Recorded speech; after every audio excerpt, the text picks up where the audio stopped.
د نړۍ هېوادونه.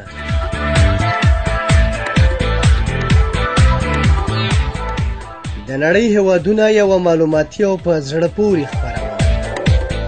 د نړۍ هېوادونه تاسې له نړۍ سره اشنا کوي. دغه خپرونه تاسو د نړۍ د جغرافیوي، تاریخي، سیاسي، اقتصادي او فرهنګي بهیره خبرې.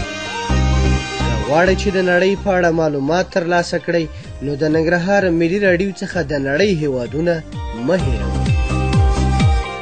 دغه خپرونه هره دوشنبه سهار 10 بجې او بیا ځلې سې شنبه مازدیګر 4 بجې اورېدلی شئ. د خپرونې کوربه خاکسار زیب.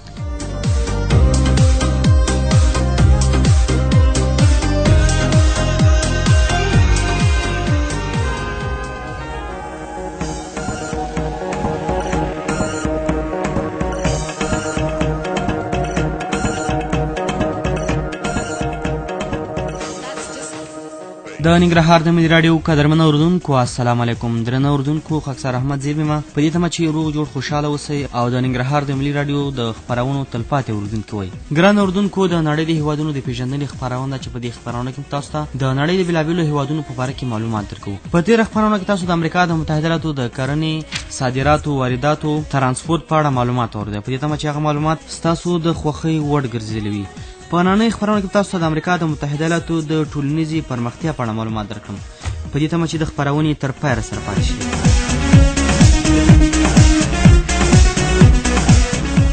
د امریکا د متحده ایالاتو 90% خلک نارینه او ښځې دواړه په لیک او لوست پوهېږي. په دې هېواد کې 15,500 لومړي، منځني او مسلکي ښوونځي چې 50,500,000 زده کوونکي پکې زده کړه کوي او د 2,19,000 ښوونکو لخوا ورته د تدریس چارې پر مخ بیول کېږي. په امریکا متحده ایالاتو کې 5,990 پوهنتونونه او کالجونه شته دي چې پکې 14,245,000 محصلین زده کړه کوي او د 8,03,000 استادانو لخوا ورته زده کړه ورکول کېږي. د امریکا په متحده ایالاتو کې د ښوونې او روزنې تاریخ د استعمار وخت ته رسیږي.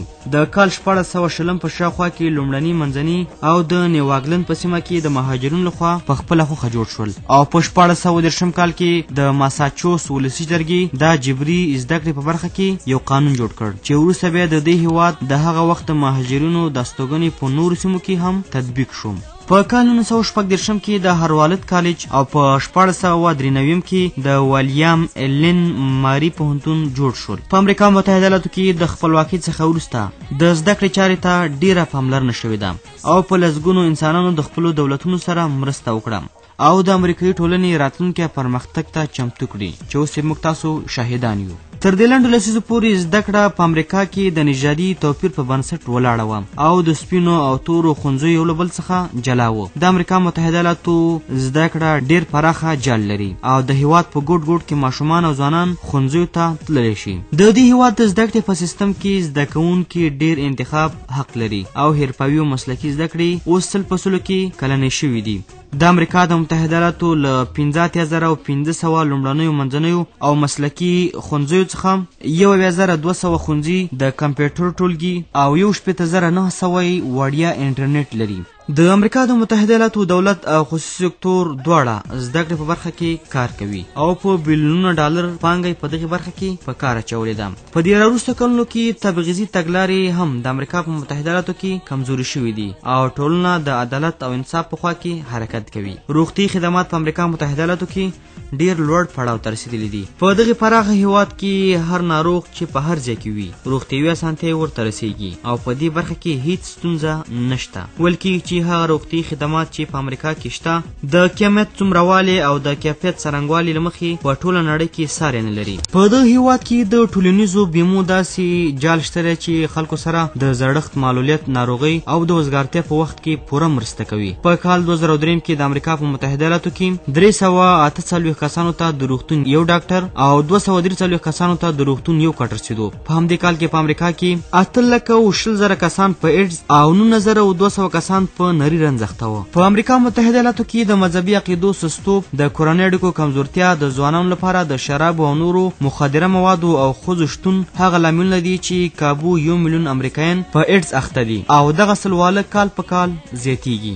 په اوسنۍ امریکا کې د ښځو نارینه حقوق مساوي دي. امریکایي ښځو په 1920 کال کې د کاندیدولو او رای ورکولو حق ترلاسه کړ. د دوهمې نړیوالې جګړې په کلونو کې 6 میلیونه امریکایي ښځو د جګړیزو اړتیاو له امله په بېلابېلو برخو کې کار کوو. له جګړې څخه وروسته دا عنعنه په ځای پاتې شوه او ښځو ته د کار کولو ډېر امکانات منځته راغلل. په کال 1940 کې د امریکا کنګرې د دې هېواد د مدني حقوقو قانون تصویب کړ چې د هغې له مخې د ښځو په وړاندې هر راز تبعیضي چلن بند شو او د 1950 لسیزې په پای کې د 80% امریکایي کورنیو جوړښت داسې و چې نارینه‌و په بهر کې کار کوو او ښځو به بچي روزل. خو په اوس وخت کې 12% کورنۍ داسې دي او پاتې نارینه او ښځې کار کوي. په اوسنۍ امریکا کې 15% ښځې د خپلو میرمنو څخه طلاق اخلي. د امریکا په وسلوال پوځ کې د ښځو ونډه 14.4% په اداري او جبري کارونو کې، 15% په مسلکي کارونو کې، 53% د خدماتو په چارو کې او 14.4%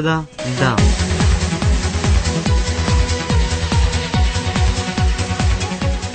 د نړۍ د هیوادونو خپرونه. دغه خپرونه په اونۍ کې 2 ځلې له ننګرهار ملي راډیو څخه اورېدلی شئ.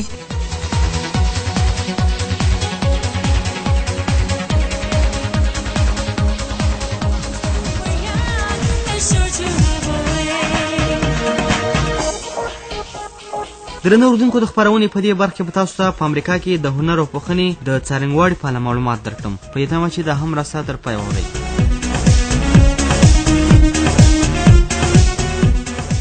د امریکا په متحده ایالاتو کې لومړني مهاجر میشتي ښارګوټي او ساز موسیقي ګډ تاریخ لري. په 18مه پیړۍ کې د امریکایي ساز د مذهب تر اغیزې لاندې و. په دې پیړۍ کې مریتوب په امریکا کې قانوني و. له همدې امله د امریکا د جنوبي سیمو په سندرو کې سپین خلک ستایل کېدل او د نژادي توپیر لپاره تبلیغ کېده.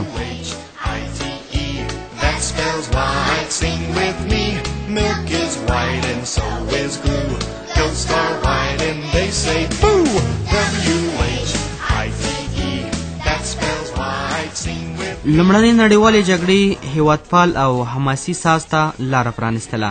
د 20مې پیړۍ په پیل کې د اروپایي موسیقي رنګ کمزوری شو او ځای امریکایي موسیقي ونیولو.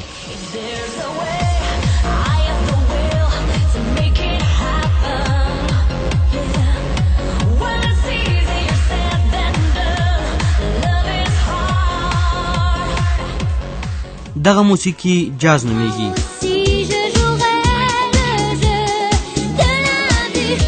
په هغه کې به تورپوستو د خپل سخت ژوندانه څخه سر ټکولو.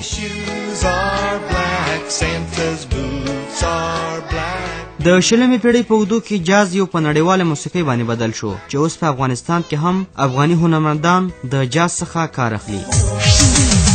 كل خبري جني لاره کې روانه وه، كل خبري جني لاره کې روانه وه، كل یادګانې وي حسن کې بېشانه وه. د دې وروسته بیا د پاپ او راګ موسیقۍ وار شو چې تر نن پورې په میلیونونه اوریدونکي او پلویان لري.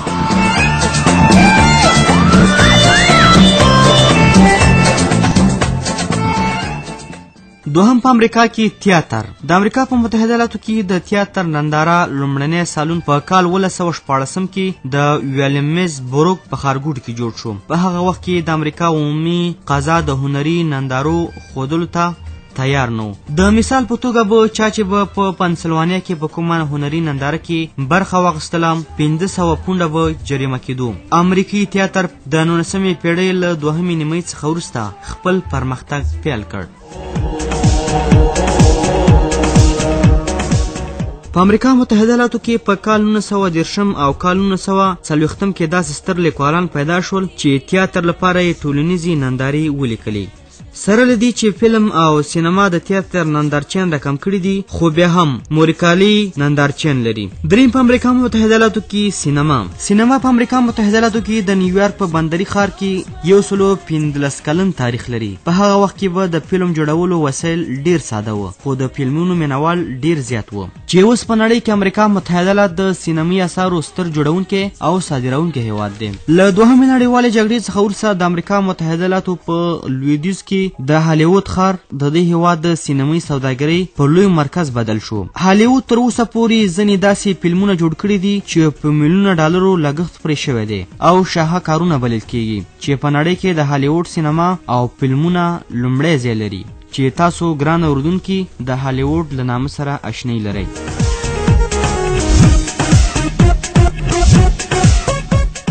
څلورم په امریکا متحده ایالاتو کې معماري.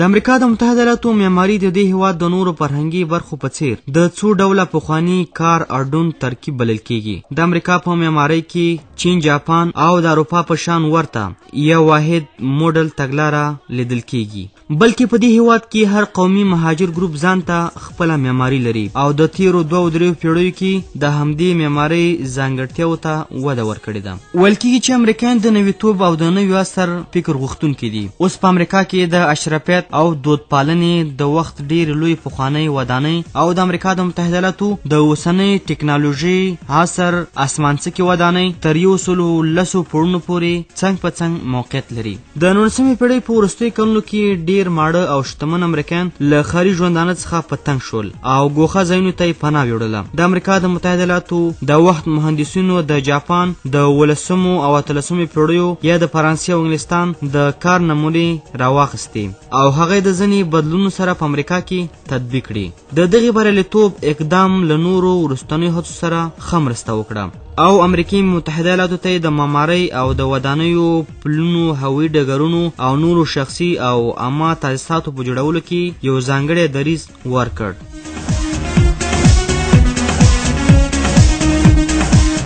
پنځم په امریکا کې نقاشي. د امریکا د جوړولو د هڅو په کلونو کې د 13مې او 19مې پیړۍ چې امریکایي فرهنګ لاسم نه واخیستی د هنر بېلابېلې برخې او په تېره بیا انځور جوړونه نقاشي له ډېرو ستونزو سره مخامخ وه او فکرونه د هیواد د اقتصادي بنسټونو جوړولو او د فني او اقتصادي پرمختګ ته ګوښه شوي وو. د دې په څنګ کې د امریکایي ټولنې ډېر غیر متجانس قومي جوړښت، مذهبي انګیرنو او په ځینو ځایونو کې حرفوي فکرونه داسې ستونزې رازیږولې وي چې د هنر او نقاشۍ پرمختګ مخه یې بندوله. اوس امریکایي هنرمندان هڅه کوي چې ځانونه د اروپا د اغیزې څخه خلاص کړي.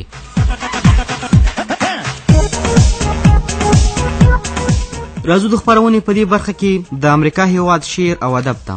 سره دې چې د امریکا د لومړني سراسري کنګرې په کال 1940 کې تر اوسه پورې په امریکا کې د لنډو داستانونو، شعرونو او رومانونو نږدې 100,000 عنوانونه کتابونه چاپ کړي دي. بیا هم د هیواد د فرهنګ له پلوه د پیړۍ د زړو لرغونو او متمدنو ټولنو او د هیوادونو په پرتله ډیر ځوان بلل کیږي. په تیرو 15 کلونو کې امریکایي لیکوالانو هڅه کړې ده چې امریکایي ارزښتونه او خپل لوستونکي په خو انسانانو او امریکایانو بدل کړي. نیو انګلند د امریکا د متحده ایالاتو هغه سیمه ده چې لیکوالې د امریکایي ادبیاتو بنسټ ایښودونکی بلل کیږي. د 19مې پیړۍ په منځنیو کلونو کې ادګار آلن پو په شان ستر لیکوال رازیږولې چې نړیوالو ادبیاتو ته یې نوې ساه ورکړه. درنه اوریدونکو، د خپرونې په دې برخه کې راځو د امریکا متحده ایالاتو سره د افغانستان اقتصادي اړیکې چې زما همکار مرسل نوري به په اړه معلومات درکړي.